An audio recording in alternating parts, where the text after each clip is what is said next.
Welcome to the Magnetic Man podcast with your host, Daniel White.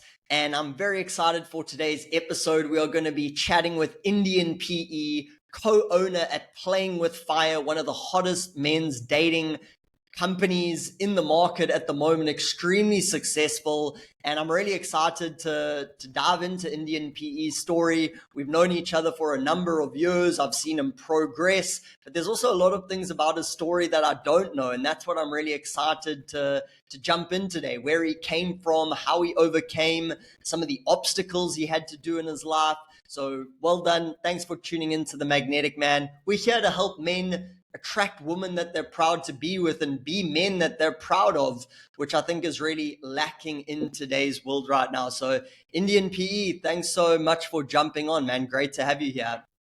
Yeah, I'm happy to be here. Yeah, we've known each other for quite some time, and it's always a good time to do these. Yeah, it's a funny story. Maybe we'll go into a little bit more details later, but me and Indian PE lived in Vegas together for about a month. And let's just say it was a rather small place with a rather overcrowded amount of people in there. And we may or may not have shared a double bed at moments throughout that month. But we'll kind of keep those juicy details for a little bit later in the pod. Yeah. Maybe just kick us off, Indian PE. Like, obviously, we've chatted and some people know your story, but there's probably a lot of people who don't. Guys see you now, you're very successful with women, you help a lot of other men in terms of getting more options in their dating life. But let's rewind it back. Let's rewind it back to the beginning, even a little bit back to what your situation was like growing up, because I know that you weren't always as handsome and as attractive and fucking radiant as you are now. So rewind it all the way back. Did you originally grow up in India? At what age did you move to the US? Yeah, tell me a little bit about just the beginning. Yeah. So yeah, I was born in India about 32 years ago. I'll be 33 next month. So yeah, Nice. I was born to a middle class family. We didn't like really have a lot of money growing up. Like that's why I guess education was quite an emphasis for us. And my dad sent me to like the best school in the city, so that was a good plus. But yeah, I'm the youngest of three, and then we basically grew up in a very conservative family. Like, I mean, it's in India, generally speaking, especially South India, sex is very shamed upon. Like, people don't really talk about sex.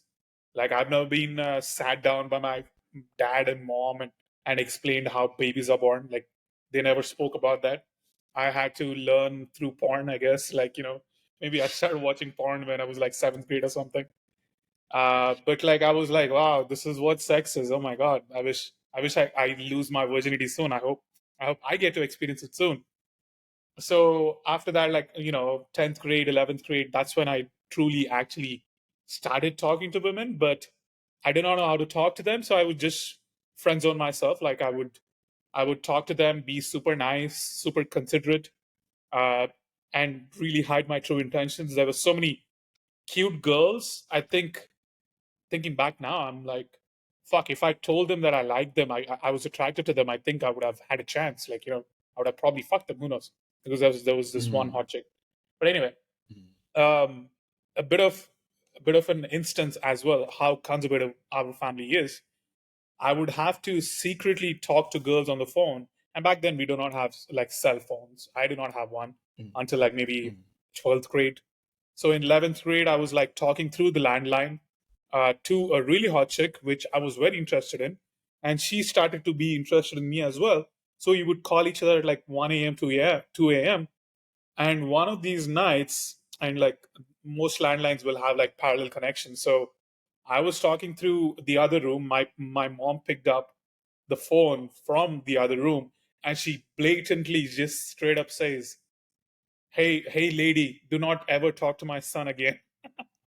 Sure. because she did not want me to like get distracted by women, and like I shouldn't try to talk to them until it's like my time to marry someone, right? So that's how bad my culture was.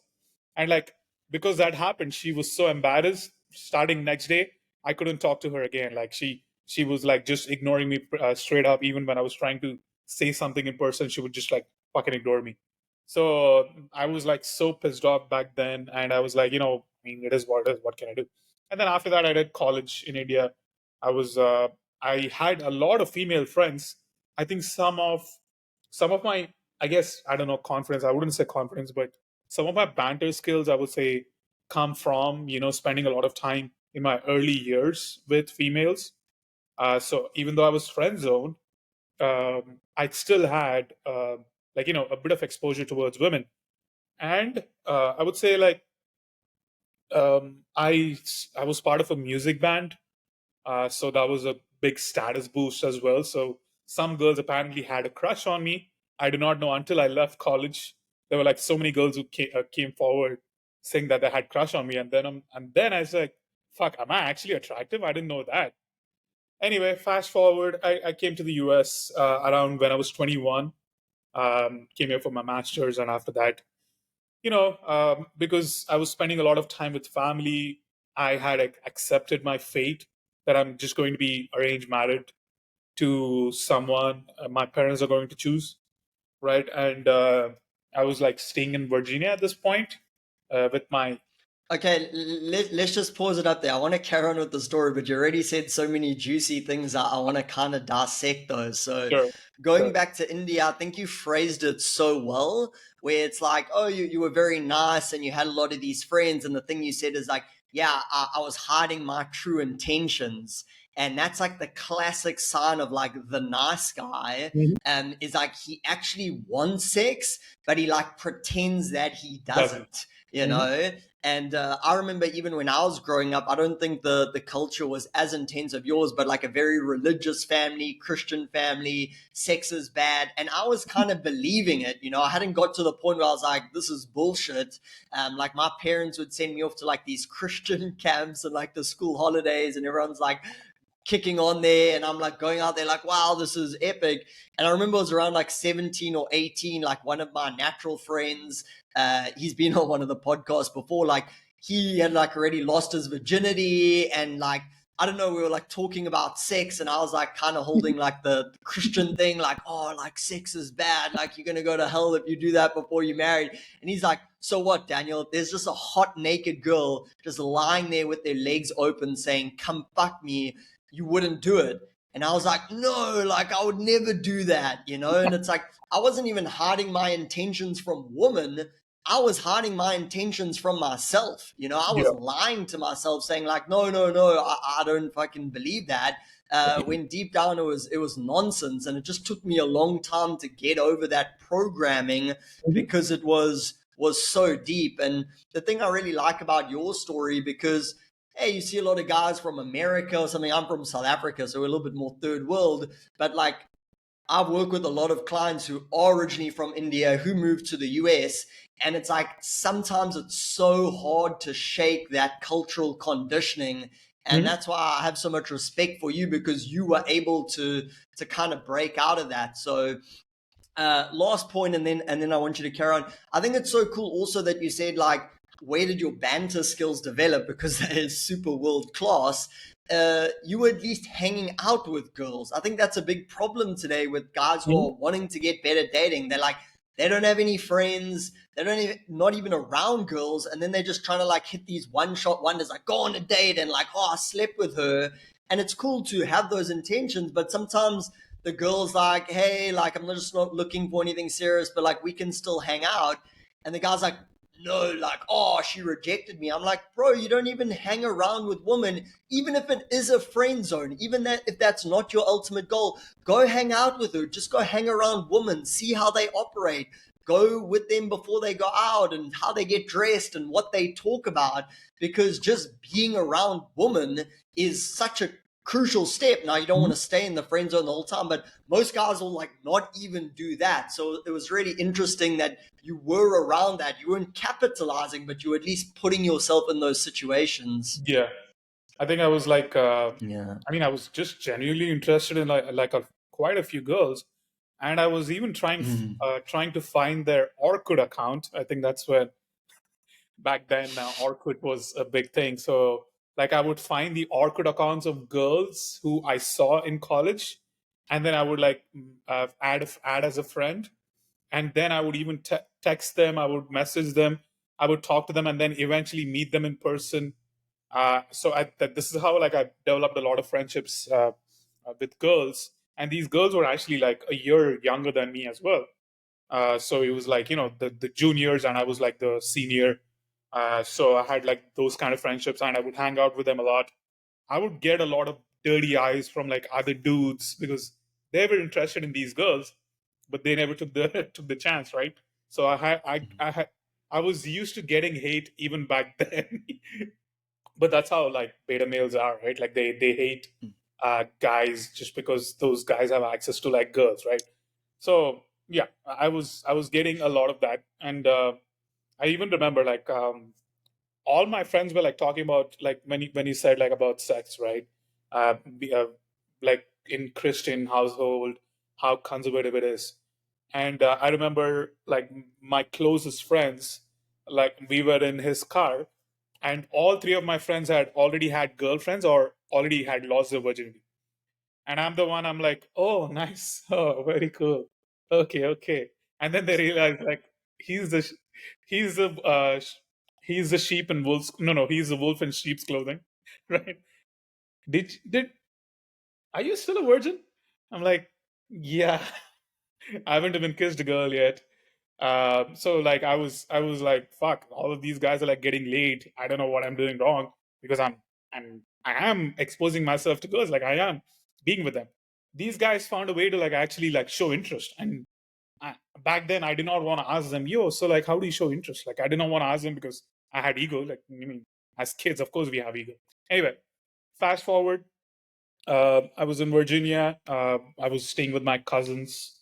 And then I stumbled upon RSD and prank videos. So it started off with prank videos. I was like, oh, this is so funny. And then I stumbled upon RSD. And then the RSD's messages really appealed to me. Like they were like, yeah, looks actually don't fucking matter at all. I'm like, oh, really? Okay. Well, let me see what this is. And then some of the mindsets of RSD are still pretty good. But at the same time, like they do teach too much of like fucking spam approaching, not calibrated. They just say like focus on having fun and not like the end goal. All of that stuff is obviously bad. But back then, when I was, it was good enough for me to be reeled in, and that's when I was like, you know what?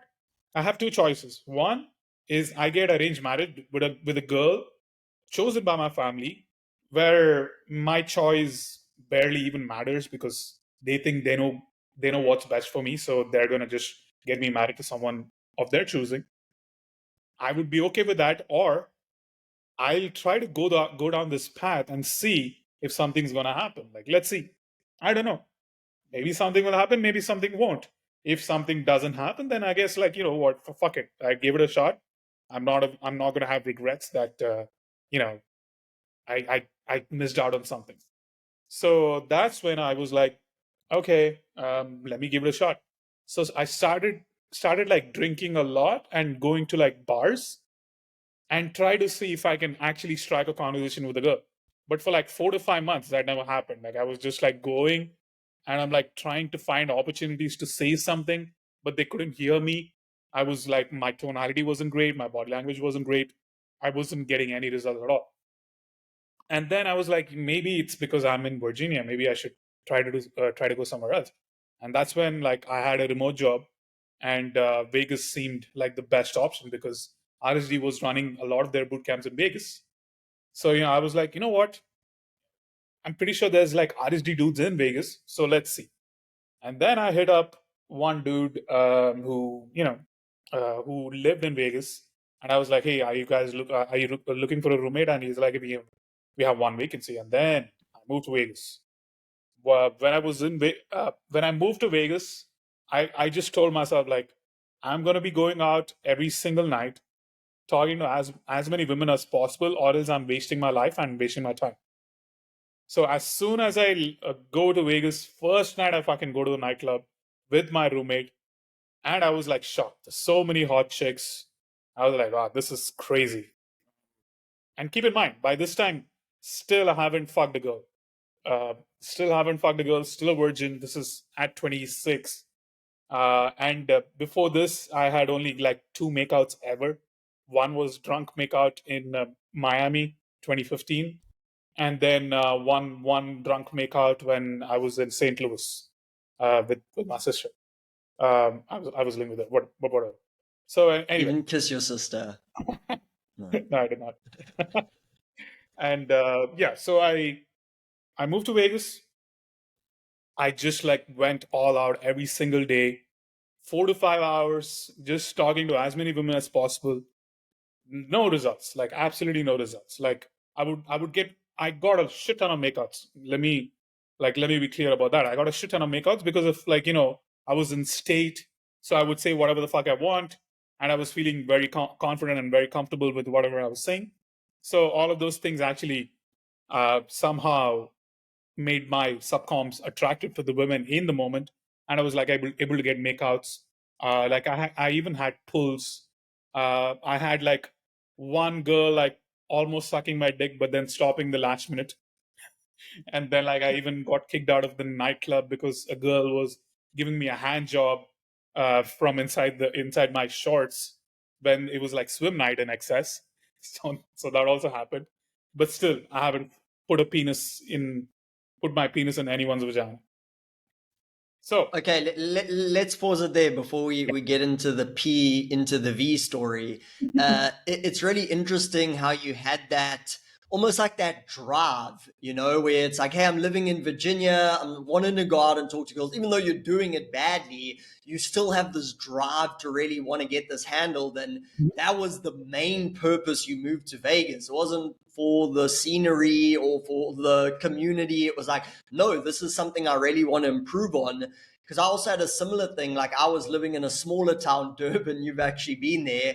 And normally you can only go out on like a Friday and Saturday night. And that's what I started with. But I'm like, this isn't enough. I need to be in a city where there's more girls and I can go out every single day, at least just talk to one girl. So I ended up getting a job in Cape Town, but the main reason I was going there was not for the job. It was like, okay, I want to go there for the girls, and the job helped pay my rent and allowed me to eat food. But it's like, that wasn't my main intention.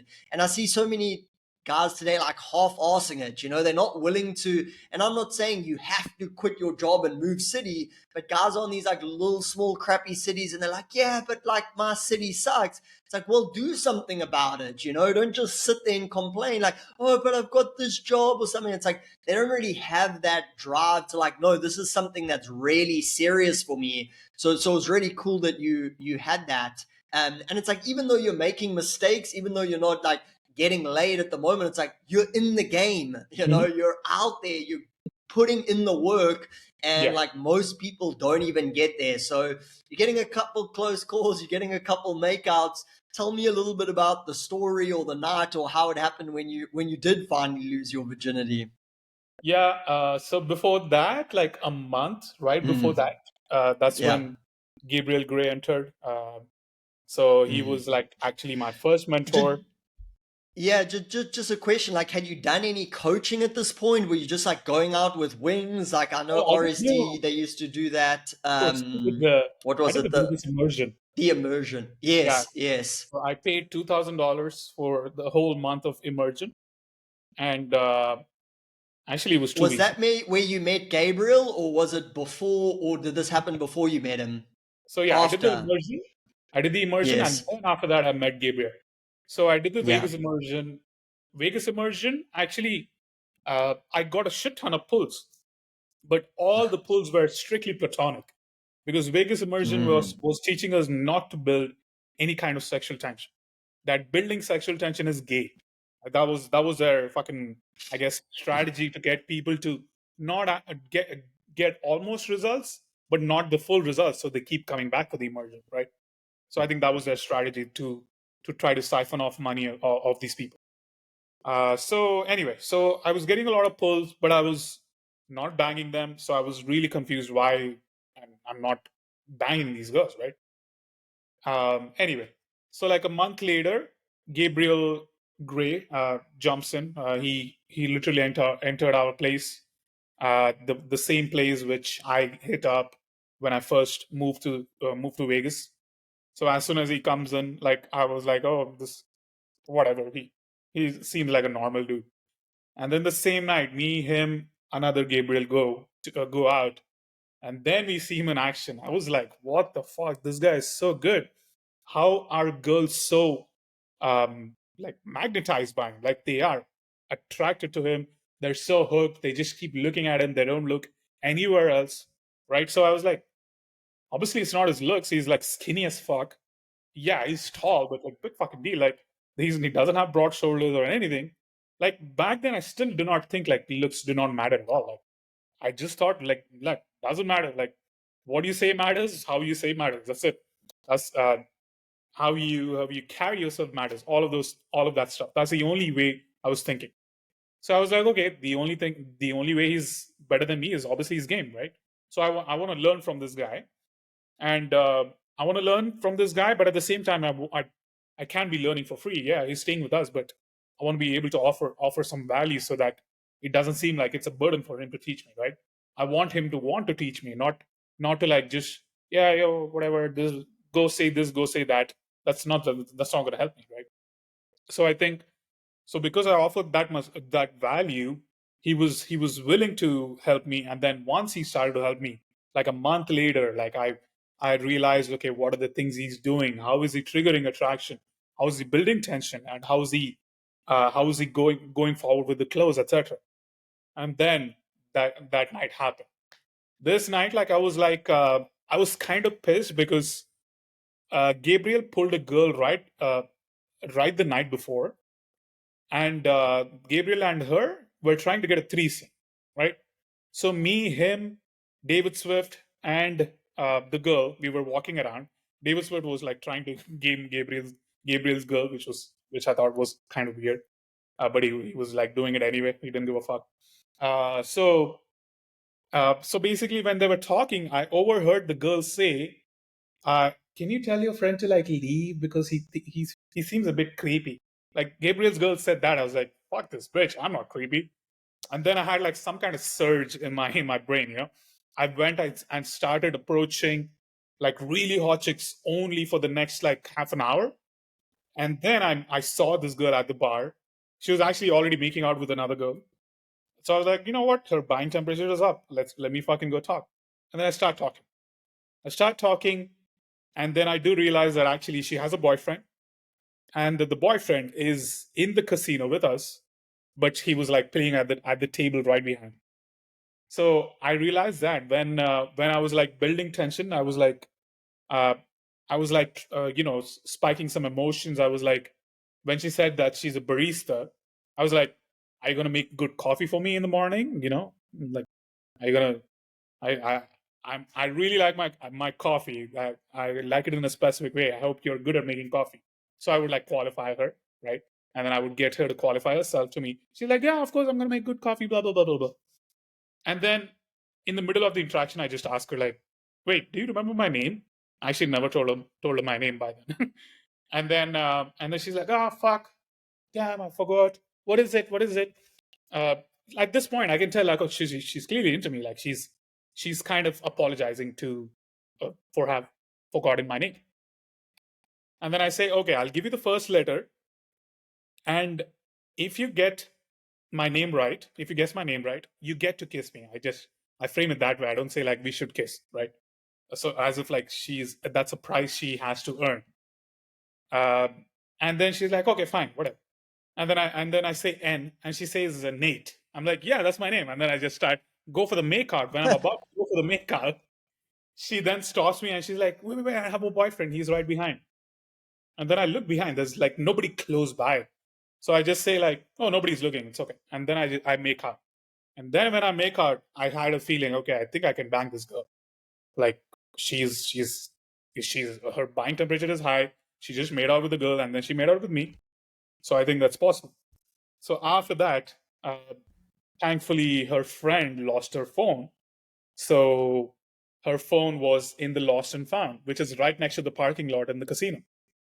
So what happens is, like, I keep trying to baby step her to get out of the casino, to go with me so that I can take her to the parking lot, because that was the only way I could bang her, because her boyfriend is right there. Of course, I'm not going to bang her otherwise. So I try to move her, try to pull her like 15 times. I remember for everything I tried to do, like baby step. Let's go take a quick walk. Let's just go. Let's just catch some fresh air. All of those things, she was just saying no. And then because of the lost and found stuff, and then I was like, oh shit, your friend lost your phone, right? Let's go get it. And she's like, yeah, you're right. Yeah, let's go. And then I lead her outside the club. We are heading towards lost and found. The parking lot is on the left, lost and found is on the right. And then I just grab her hand and take her to the left.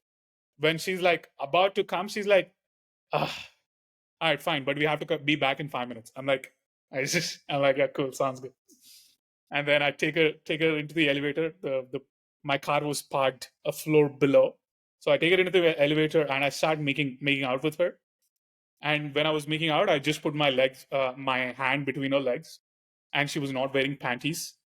And she's like, when she says that, like, she's like, oh, I'm not actually wearing panties, by the way. I'm like, fuck yeah, that's awesome. But if you say like, oh, if you were weirded out, if I was weirded out right there, I would have lost the leg, because you want to encourage that sexual behavior from her. And then I just take her straight to my car. That was like a 2001 Toyota Camry, which I recently actually junked it as well. And I just literally sit down in the back seat. I start undressing my pants. She jumps. She puts her mouth on my dick. She starts sucking. I actually came a little bit, and then I was like, no, I gotta fucking fuck this girl. And then I put on a condom, and it's still with almost a dick almost getting soft.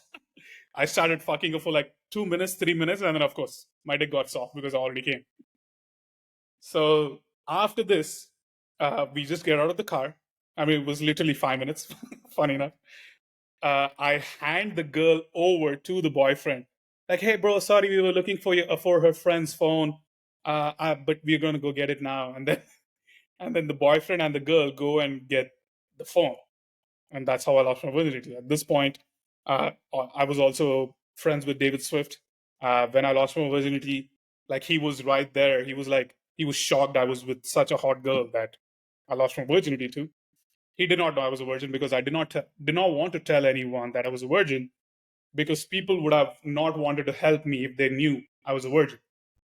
But because they thought I was a cool guy, I was offering a lot of value, Gabriel Gray, Gabriel, and David Swift were willing to help me, because, like, I clearly needed help. And because I was a cool dude, I was a good guy, they were willing to help. I think all of that stuff really contributed towards me actually getting my first lay ever.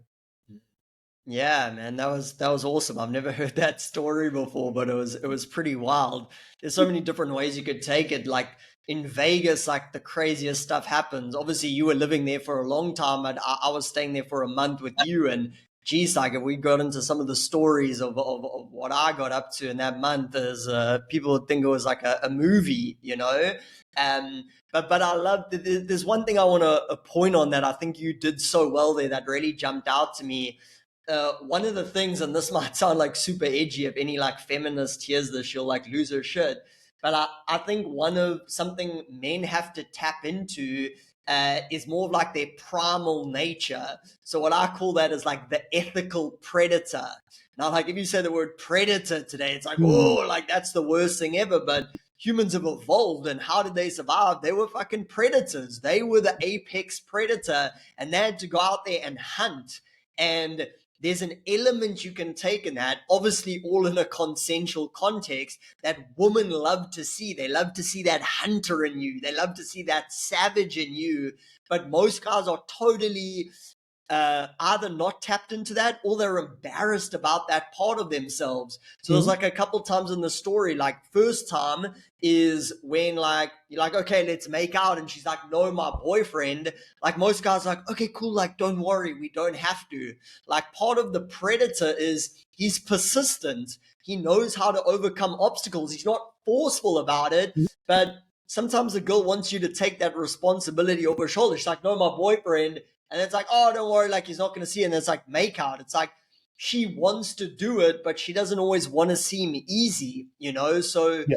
that I thought was really cool. Like the ethical predator, he overcomes objections in a non-needy way. And then the second thing is he's also persistent, you know? If a lion is chasing down a gazelle, like maybe he misses it on the first attempt, but he's like, hey, I'm right there in the zone. Like something can happen. He doesn't just give up. So many guys just give up like way too early, where it's like you said, like maybe you tried 10, 15 times, like let's just go do this, let's just go do that. And if you didn't have that persistence, it wouldn't have happened for you, you know? So even though like technically your game might not have been super tight, you did have some of those like attributes that are required in a lot of situations to make something happen that so many men don't have. So yeah, I think that was really cool. Do you think that was just like a drive, like you really wanted to make it happen, or like the girl was super hot? Like, Yeah, that what night I gave was you like, that persistence? yeah, I Yeah. think that night I was like just determined to make something happen. I was like, uh, Mm-hmm. I'm not fucking creepy. This girl thought I was creepy. And I get it. Like, of course, when I was inexperienced, I'm sure so many girls thought I was creepy. It's part of the journey. Like, Mm-hmm. part of the journey is that you're gonna come across creepy until you don't.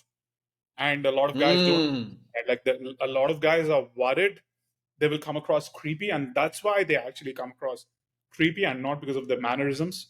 I mean, it is because of their mannerisms, but they are coming from a place of fear of coming across creepy, and that's actually going to be the determining factor between you and a guy's like who's openly fucking sexual, who's openly showing interest, who doesn't give a fuck what the girl thinks about him being so sexual, etc. Right? And that's the thing. Like when I was sexualizing back then as well, I remember like a lot of times girls were not deceptive at all. Like now, if I'm sexualizing with a girl, like it feels natural for her to like talk to me about sex, like anything sexual topic. No girl is like worried that like she doesn't think I'm being weird by sexualizing. I'm talking about sex. No girl actually thinks that way. But yeah, like I was just determined to make it happen, and because I was so determined, I was like, yeah, no matter what, I'm just gonna make it happen tonight, and it did happen. Mm. Mm.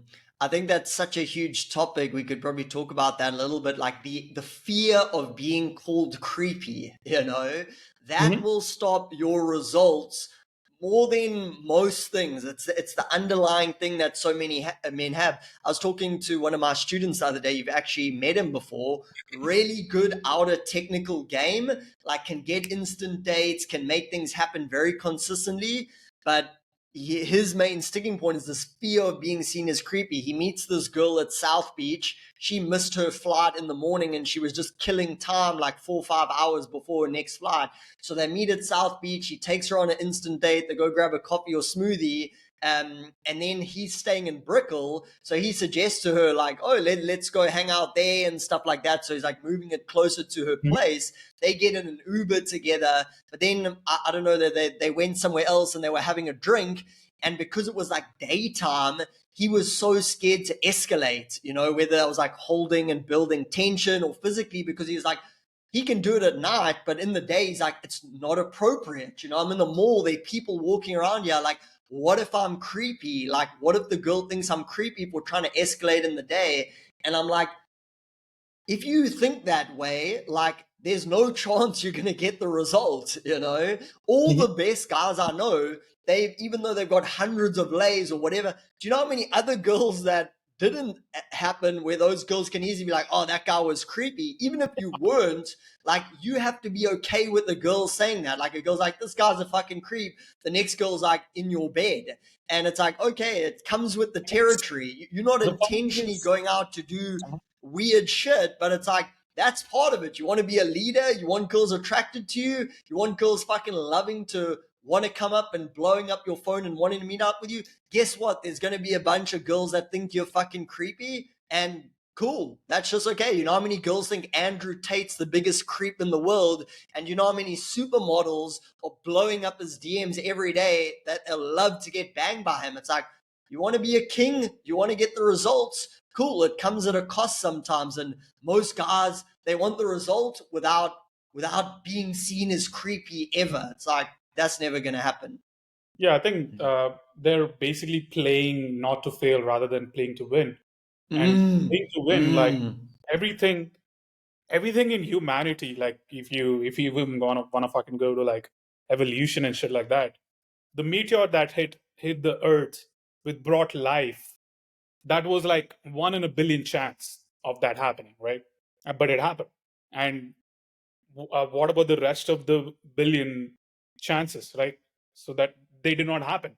For that one thing to happen, there were so many things that did not happen. So there were a lot of failures for one success, and that's what people need to remember. Like, all I have to keep doing it is just keep doing it, learn from mistakes, grow, not, make sure to not make those same mistakes again, uh, and then I was like, I guess I'm going on a side tangent, but Go and for then it. like remove all those fears of fear of like, oh, if I'm doing this, I'm gonna be creepy. No, it's like just fucking do it. And if like even now, sometimes girls fucking hate me. Sometimes girls are literally not sexually attracted by me. Sometimes girls like really fucking want to swallow my load and shit with enthusiasm. Like there's you can't expect every single girl to like you. If anything, there's more of a chance of a girl not liking you than she is going to like you. And which is some Yeah. this that's why game is numbers game. That's why it's called game, because it is still a lot to do with chances. You have to take chances. You have to take all the opportunities. The timing has to be right. For all of this to be right, there has to be a shit ton of things to be wrong, and only then you will find the right approaches for every single type of girl, every single type of interaction, because you've gone through all the failures, you've gone through all the simulations of it not going well to eventually get to a point where you can get an interaction going well for you. Mm. Mm. Yeah, 100%. Like you're gonna fail a lot more than you succeed, especially in the beginning, and that's normal. Guys Mhm. think it's wrong. It's like I did something bad, I failed. It's like no, that's what happens when you're growing and getting better at this, you know? Like with how many results you've got even just from online, how many dead conversations were there? How many flakes were there? How many of this? It's like there's like a mountain of those stuff for these success. I'm sure you've even seen this in business. Like this is not just with dating, it's about being a man. Like Mhm. you're playing with fire, the program's so great, your YouTube channel blew up. And I'm sure there's so many people who will write comments on it. This is a load of nonsense. These guys are misogynistic assholes. But then you also have raving fans who are like, bro, you changed my life. You know, thank you so much. That's what it's like being a man today, whether it's with women or with business. But like you said, like most men are, they're in this little comfort zone. Like, oh, Mhm. like I don't want people to think badly of me. Well, that's a guaranteed way to not achieve anything in life, you know, whether that's in dating or business. And that's what I love so much about the dating stuff. Like when you learn these things in dating, now, wow, you can start building an awesome business. And it's like, oh, people are hating on me, just like that girl would hate on me in the club. This is part of the journey. And like they keep showing up because too many people, they get like, one or two piece of bad feedback and then they quit. Like, this girl called me creepy. Like, this stuff doesn't work. And then they're out. It's like, no, man, you got to be tougher than that. Mhm. Really agree. Totally Mm. agree. And the more you Yeah. fail, the more hardened you become for the next failure too. So Mm. the first failures are Mm. going to affect you the most, but you're just going to be impervious to any failure to a point where failures don't even register in your mind. Like you just, oh, just cool. That girl doesn't like me. Cool, whatever. Next, that's it. Like that's Mm. the way Mm. the mind will start to think. Yeah, it is a good point. In the beginning, it will hurt. Understand that that's normal. Then as you go over time, it's like now if a girl like rejects me, I just like laugh. You know, it's like I couldn't even feel bad almost if I tried. But in the beginning, it's like it's automatically, oh, what does this mean about me? I'm a loser. This is never gonna work. So I understand that that's just part of the journey. So going back to your story, you've obviously learned some cold approach stuff. You've got your first lay. Yeah, it was interesting with Gabriel. Also, when I first met him, who mentored me, It's like I was like looking at this like skinny guy with like glasses. I'm like, this guy's like weird as hell. But then I saw him out and getting results, and I'm like, oh my gosh, you know. And that's why even when I think I have an infield on your YouTube channel, a day game thing, and on purpose, like I'm not really like a jack guy, and good, hit the gym, guys. It's really important. But like on purpose, I wore a vest, you know, because I knew guys are going to be like, oh well, you need to be all of these things, and of course, looks matter to some extent. You want to do the best you can, but like if you don't even have any skills to talk to women, like just being a cool jack guy in the corner, well, that's not really going to help you much. But anyway, going back to your story, so where did it kind of pivot and you started more going down the text game? I think David was probably one of your early mentors in specifically the text game space. Like, Yeah. did that just naturally happen? Were you just interested? Did you find it fascinating? How did text game work and like trying to clock the code? So yeah, tell me a little bit about how you got specifically more down the text game stuff. Yeah. So when I was, after I lost my virginity, I started spending more and more time with David Swift, because Gabriel had left back to South Africa after like 3 months in the US. So when I was hanging out with him, I was actually seeing the girls he was banging, right? And like he was texting them for quite some time. He was exchanging a lot of text for each interaction with each girl. And then I'm like, oh, I mean, this guy is like not good looking. Like he's fat. He was fat, much fatter back then. He's fat and like he's just like regular looking. He's as tall as me, and he's banging these hot girls just by texting them. That's interesting. Okay, let me look into this. And that's when David Swift also started,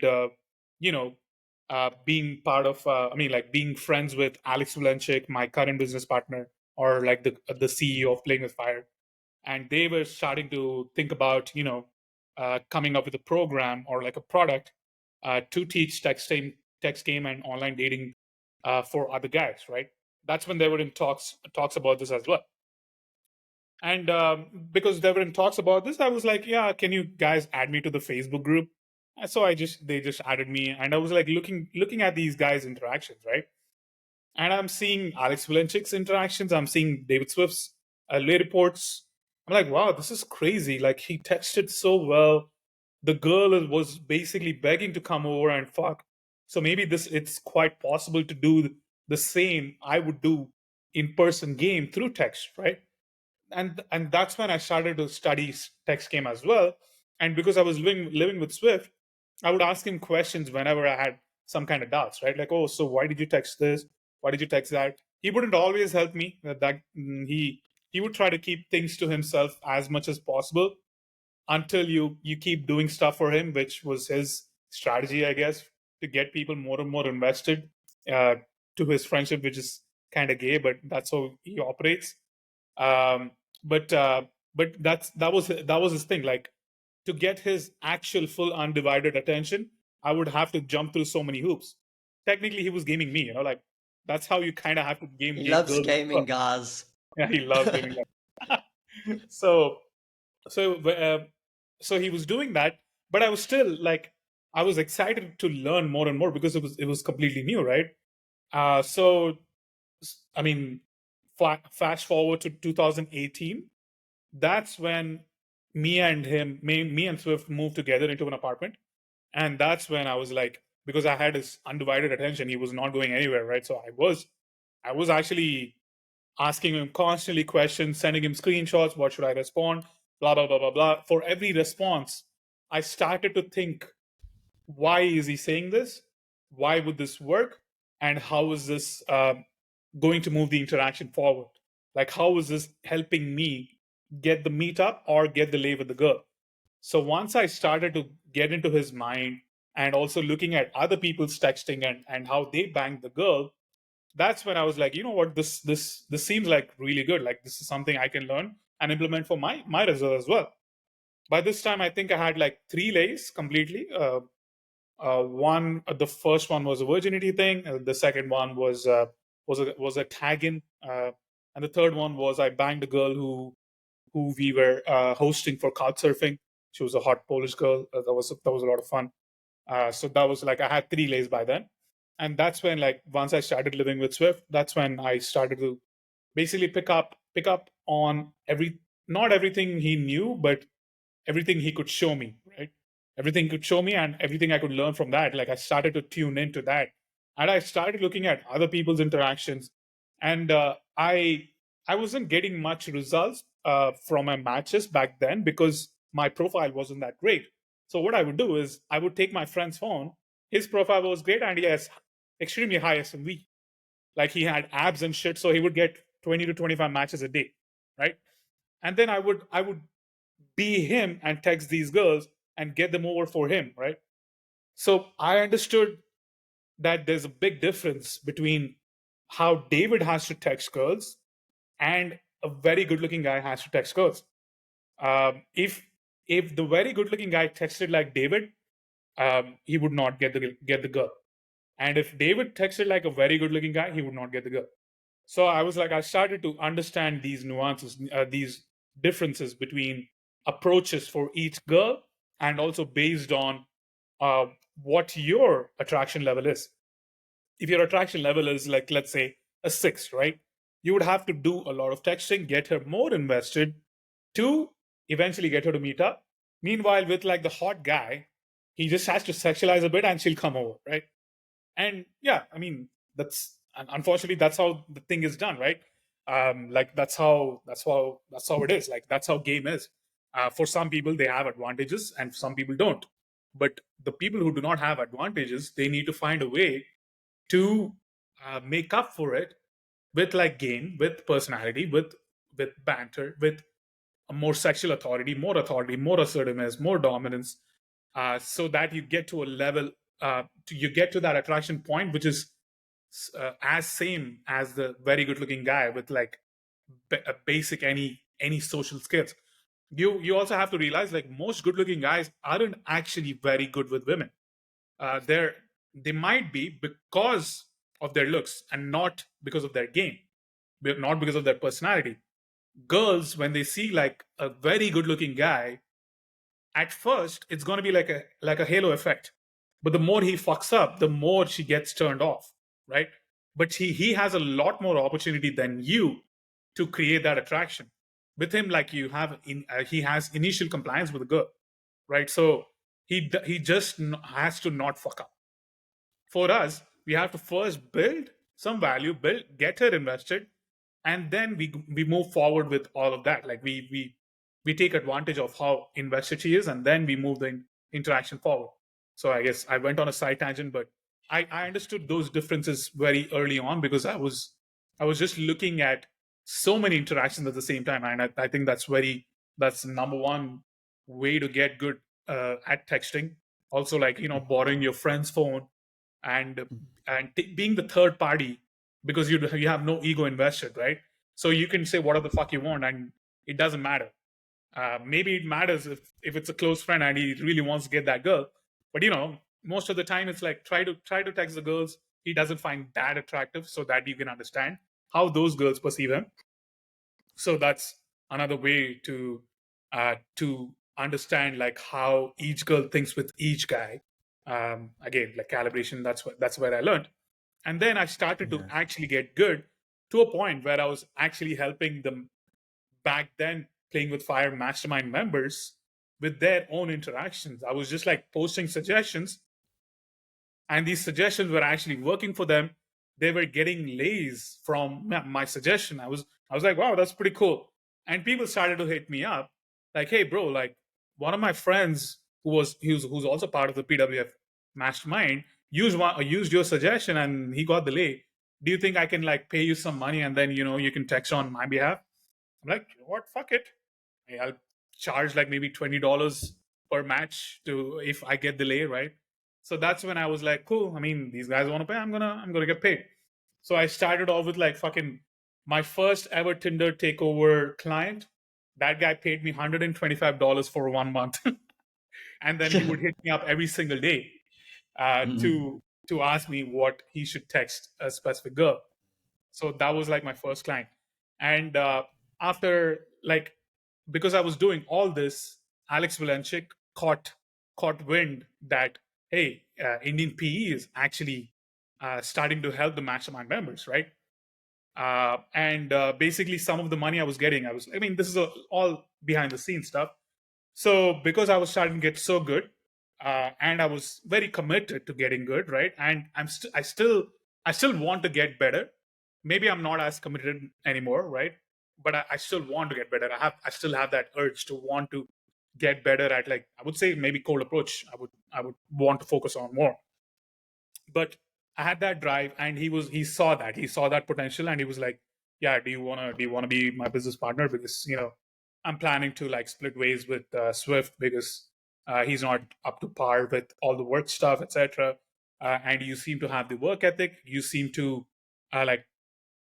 And I still agree with this point. He made one point, like, people can be good at game or people can be good teachers. It's really difficult to find someone who's good at game and a good teacher. And that's the reason why I'm offering you this. So that's when, like, I signed shares with PWF. Started to get so many guys laid. I still do. Every single day I receive like 10 to 15 people messaging me, "Hey, what should I respond to this guy?" A bunch of friends, my current wingman in Miami. And I think, like, out of all this, like, I'm much more grateful for like the connections I made through game than actually banging so many girls. Like, okay, cool. At some point, I lost the novelty of like banging a new chick. Like, it's just whatever, sex. And people who start to get good with women will hit this threshold, or like they will hit this whatever, like a block point. After that, it's like, it's not just about fucking. But yeah, like, I got all my Yeah, fucking out of my system. And yeah, here I am. yeah. Yeah, just to jump in there, because there were so many cool points you made. But one thing every time I hear you speak is like what a good student you were, or what I like to call like a good follower. Because I see this as being one of the biggest mistakes guys make today. You keep mentioning no ego. You keep mentioning I gave them value, whether it was like financial or like you said, hey, cool, I got to jump through some hoops. If you got like an ego, like, oh, I'm too good for this, I'm not going to jump through your hoops. It's like, hey, man, I just got to humble myself here. I need a change. I got to jump through some hoops. I got to pay some money. Cool, I'll do it. And then when you did that, you really took the opportunity. Like that mindset, I saw a lot of that in myself, but like that mindset is so critical. And you could be like trying to learn all the strategies, but if you're not offering value to a mentor, if you're not humbling yourself and letting go your ego, well, those are the building blocks of getting good at anything. And it just shows like your journey from virgin at I think 26, you said, to now you're coming on 33, and like the transformation you've been on. Like, some guys will go their whole lives and never experience 10% of that. And I would say the biggest reason is they have way too big of an ego. They're not willing to humble themselves and learn from a mentor. And number two, they don't really know how to offer value. They're just in this sucky black hole. But it seemed like you really caught on to that at Yeah. an early stage of your development. And now, like, look how far that's taken you. The guys that were mentoring you, you're now business partners with them and like growing an empire. It's incredible what happens when you actually have that attitude. I totally agree. I actually don't know how.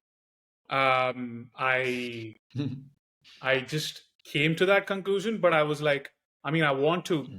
If I want to get something from someone, I need to give something back. Like, I just can't. I wouldn't even feel good about myself if I kept taking shit for free from people. Like, I think I just had that mindset. I was like, I have to give back some way, right? Of course, if they're giving me game advice, I have to give them something back, something tangible. Either fucking advice in other stuff which I was good at, but like I wasn't good at much other stuff anyway. So I was like, okay, cool. I'll pay for their flight tickets to come stay with me, or I'll pay for their fucking grocery and food, which is what I did with Swift, which is what I did with Gabriel Gray.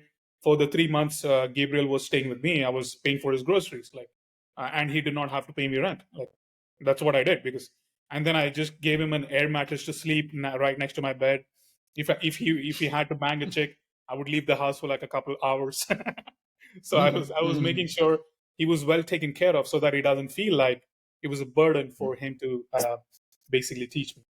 So I just came to Yeah, that conclusion, and yeah. a lot of people also have to realize that that's how people get Mhm. forward as well. Mm. A bit of sucking up will have to be done, especially Mm. up to guys who are clearly better at something than you. So you do have to drop your ego to Mm. suck up to someone. But in the end, like they became my friends, so it never felt like I was sucking up to them. Yeah, for sure. And like you said, it's just like reciprocal. I remember when we even lived in Vegas, like I didn't ever really use Tinder that much, but because I was around you, I was like, oh, what's this about? I was just only doing cold approach. And I Mhm. remember once I gave you my phone, and then like it was like later that day or the next day, you're like, yeah, that you can go over to this girl's house. And it was like some like trapeze artist. She was in a circus. That was like quite a wild experience. But I remember it's like you said, your text game was so good. It's like you could just make these things happen. And even though most of my lays in Vegas, I think it was something like 14 and 28 days, like 13 of them were all cold approach. Like you would just do that. And that was just like chilled. You were like watching The Office like during the day, and then you're like texting on my phone. And yeah, you could provide value in multiple ways. And I always thought that was cool. I was like, wow, this is a cool guy. Like, if I can do anything to help him, like, I'd really want to. And now it's like we're friends. It's not Mhm. like, oh, like someone's got to be above. But I think, like you said, there is an initial phase where it's like, hey, I got to humble myself here, like not trying to come in and like show how cool I am. It's like, no, dude, I suck. Like I'm really bad. Like that honesty, like most guys never get to that point. They're like, no, I'm actually like really good, but like I just need help with this one little thing. It's like, no, dude, you suck. It's okay. I also used to suck. We've all been there. But if you're not honest about where you actually are and you keep deluding yourself in this fantasy that you're actually good, I had a guy the other day, a client, where he's like, I got back from a date and I was like so upset. And I'm like, why are you upset? He's like, because I realized I'm not as good as I thought I was. And I'm like, congratulations. It takes guys sometimes years to get to that point. Now we can build off something because we know where we are. So that's really cool. I wanted to ask, what is the situation with you and David Swift at the moment? Because I know obviously he helped you. Then there was like a bit of a fallout around things. But then I think I saw you guys on a live stream not too long ago, and you're all like chatty and stuff. Is like, is everything all good? Have you cleared With the beef? with David Swift, I haven't been on a live stream, but I mean I PWF. think Marcus Wolf was Mark, like doing one, and then like you guys were in the comments or something like that. yeah, yeah.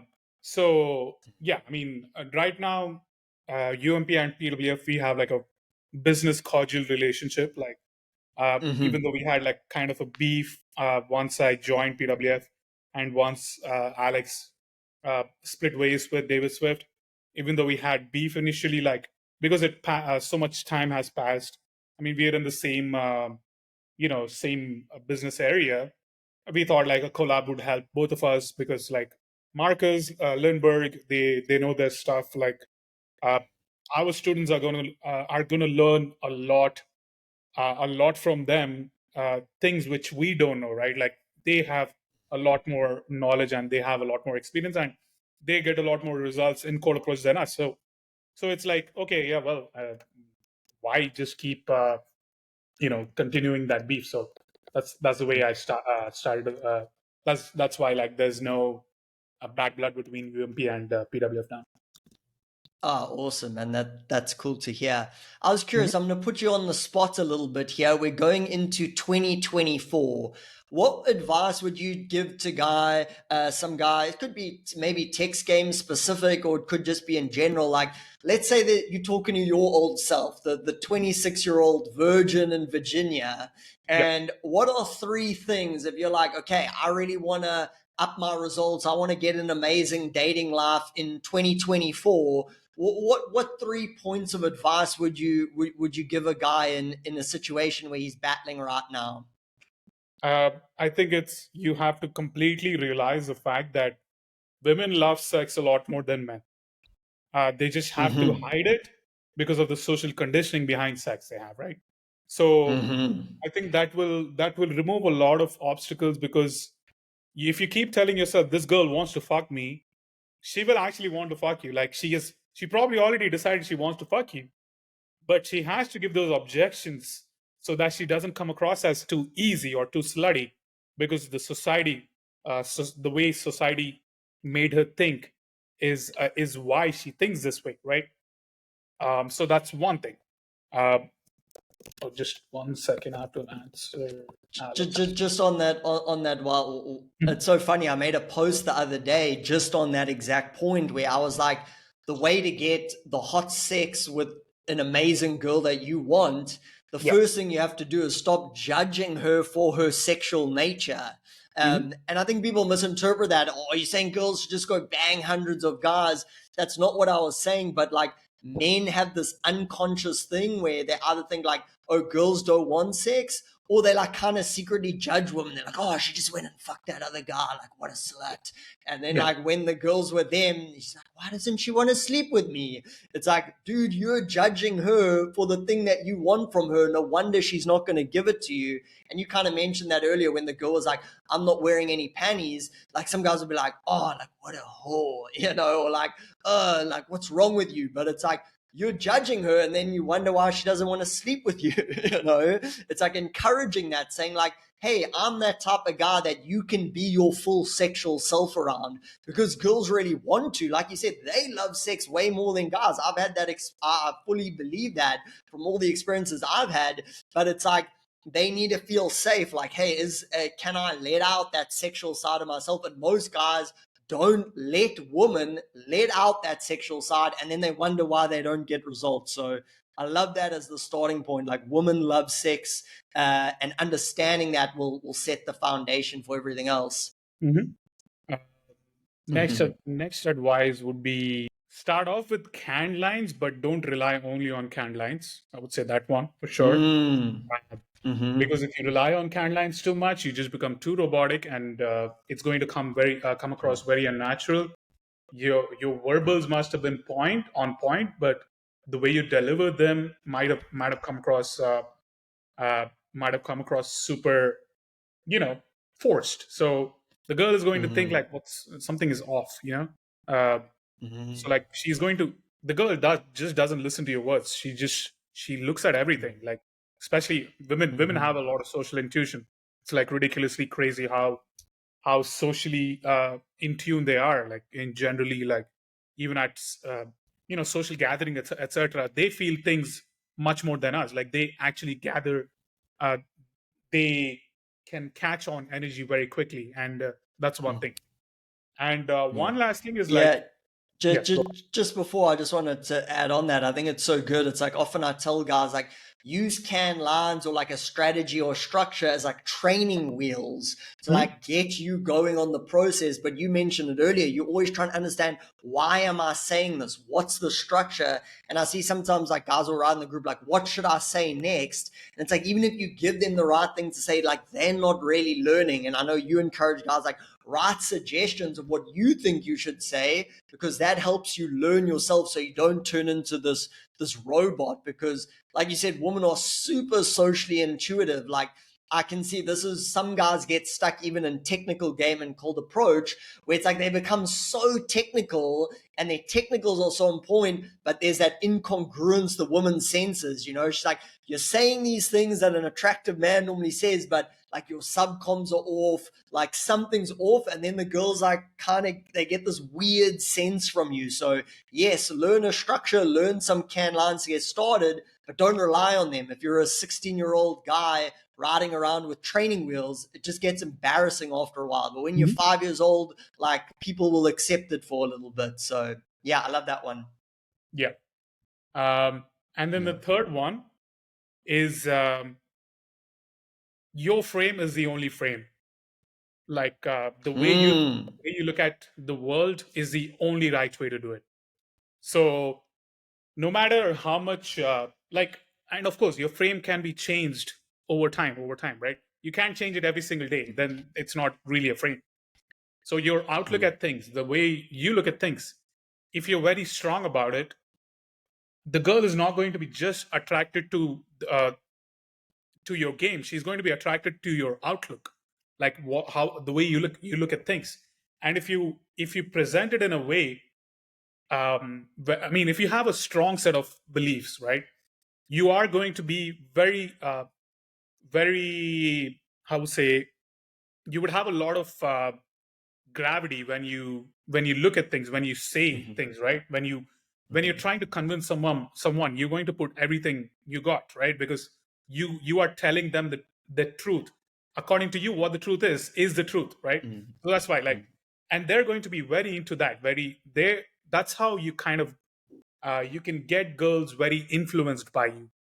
They If Mhm. your frame is so strong, they start to change their behaviors for you, because they're like trusting you, because this guy is so clear about the way he's thinking. That means he is thinking the right way. That's the way women think. Like they are under the impression that whatever you're saying is gospel, right? Mhm. So if your frame is the right frame, so you keep trying to build that frame, you keep trying to get a strong set of beliefs, and you live by those beliefs, uh, you'll get a lot of girls. Mm.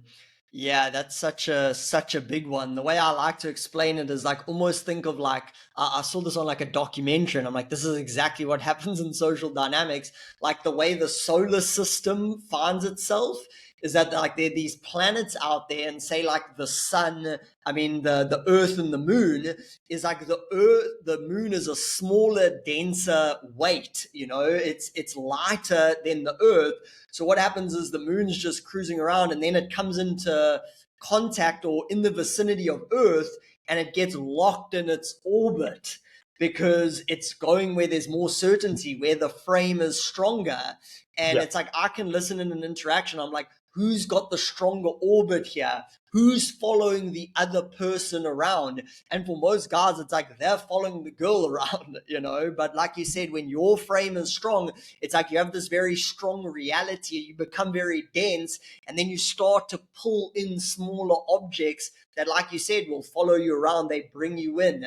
But most men don't have that density in that frame or that reality. And then they're like, I like Andrew Tate. And the girl's like, I hate Andrew Tate. And they're like, yeah, he is a bit of an asshole. It's like, no, bro, stick to your beliefs. You Please, know, yeah. like, I don't care what you think about Andrew Tate or anything, but like, stick to something. Most men are like looking to other people to see what is the right thing to believe or the right thing to say or the right thing to do, where the woman's looking to you to be like certain in what you believe, even if she disagrees. And if she's like, oh, fuck you, she's like, wow, this guy really stood for what he believed in. And most men, no offense, are just terrible at that. I agree, totally agree. Yeah. Yeah. Awesome, man. I don't know if there was anything else you wanted to add on. I thought that was super cool. Anything else to add before we wrap it up today? No, I mean, I guess I was able to tell my story, and hope people are Mm, inspired by this. Uh, I mean, I'm yeah. still going to be humble. I still have a lot to learn, but I at least went through a massive learning cycle to always be ready to become a student again. Mm, mm. I love that. And I think you're a massive inspiration. I'm even inspired by your story and your journey because I've worked with a lot of guys who've come from India and the US, and I can see how much they battle, how strong it is to break out of that gravity of your cultural conditioning. So I think it's super inspiring, and we didn't really go deep into that today, but maybe we'll have to set up another one for the future. So Indian P, thanks so much for coming on today. I really enjoyed having you on the Magnetic Man podcast. Where's the best place if guys want to find out more about you, go deeper? I know you guys have got the Playing with Fire YouTube channel, which is massive. You guys have a mastermind and a product. Like we'll put all the links down below here where you guys can find it. But yeah, where's the best place for people to get in touch with you or just see what Playing with Fire's got going on? Yeah, sure. So the YouTube channel is called Playing with Fire. Um, so the second most popular video is mine with another girl, which is pretty funny. But What's yeah, it like like? Probably got almost like 100,000, what, million views? now it's like 900,000 views. That's like Nice, the second nice. most popular. Alex's video is Mm, like 5.4 million. But anyway, sure. so you can find me on Mm, on the channel whenever there's live streams. I'm always in the chat. Um, and then we have a Facebook group, Playing with Fire. We have Instagram page. So it's called Real Playing with Fire. I post reels over there. If you guys want to reach out to me, you can always, PM me on Instagram, which is like real playing with fire. And yeah, like those are basically all the stuff. And if you are interested in, upgrading your online dating life, you can go to www.playingfire.com forward slash buy hyphen product. Over there, you can check out our ebook, which has also videos. And to add to that, if you buy the product 2.0, you're going to get a video demonstration of me eating pussy and explaining how to eat pussy. So that's a big plus, and I don't think a lot of products actually do offer that. Yeah, I mean, who wouldn't want to see that? So definitely go check it out. Highly recommended. I also know like you guys have a mastermind. I'm in that mastermind, and the level of support there is really high quality. A lot of guys learning and getting their questions answered, and Indian PEs there, like helping guys with their text game like every day. Like even I see your level of commitment. I'm like, wow, man, you really help these guys and go the extra mile. So yeah, if you guys don't even think about it, just go get involved. If you want to make 2024 the best year for your dating life, go check out the Playing with Fire website and YouTube channel and go dive into their stuff. So we'll wrap that today for the Magnetic Man podcast. As always, great to have you guys here, and we will see you in the next episode. Bye bye.